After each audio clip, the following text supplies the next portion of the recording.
So there's been a long, ongoing debate, arguments about the Nephilim DNA.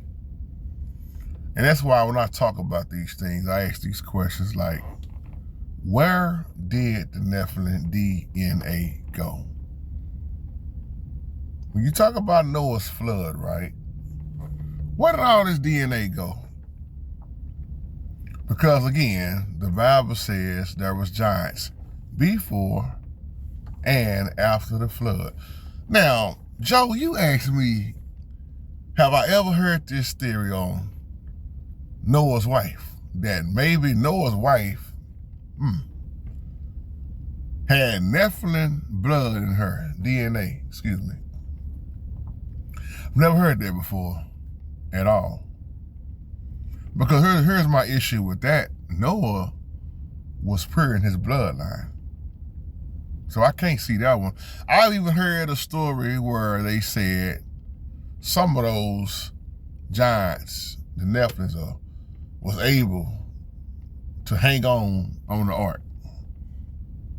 The outside of the ark, of course, that's not biblical. So you got all these sayings out here. But my question is, what do you think happened with his DNA? Why was Goliath so big? Because some people say, well, it was completely wiped out. So if it was completely wiped out, how was there still giants after the flood? And what are we really, truly living in right now?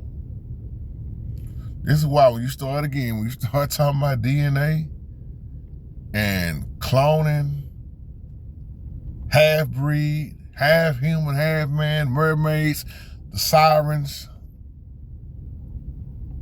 do you really think these was just movies that they come out with? Because see, let me say something about Moses. There's a lot of argument about Moses' body, right? And y'all know my old videos. Why did Satan really want Moses' body? And the battle, and why Michael said, the Lord rebuke you. The things that Satan was really trying to do with Moses' body, because they could have made Moses a type of God if you think about it. Now, it don't go into detail, but if you can read it between the scriptures and the removed books, you should see that Moses was heavily knowledgeable. He knew all about them Egyptian gods. Man, come on, y'all. Moses knew a lot. And Moses was the leader. And old Joshua took over after Moses, we know. But the knowledge that Moses had, now just think about it, if Satan could have got his hands on Moses' body, what you think he would have really done? Probably made a statue or something. But the knowledge that Moses had, Moses knew all about that wicked stuff. Look at them Egyptians. Look at Pharaoh and what he knew.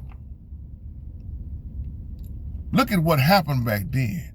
And remember, knowledge, is so powerful. My people will perish for the lack of knowledge. But let me get back. I'm just throwing it out there. But getting back to this question about, so where do you think all this DNA is at right now? See, when you start looking at all this blood being taken, I'm talking about when they draw blood in the hospitals and stuff, you got to really ask yourself what's really going on with so much blood being drawn all the time. And I know what the medical field gonna tell you. We know that. But could it be something else? Could it be something else? I'll leave you with that.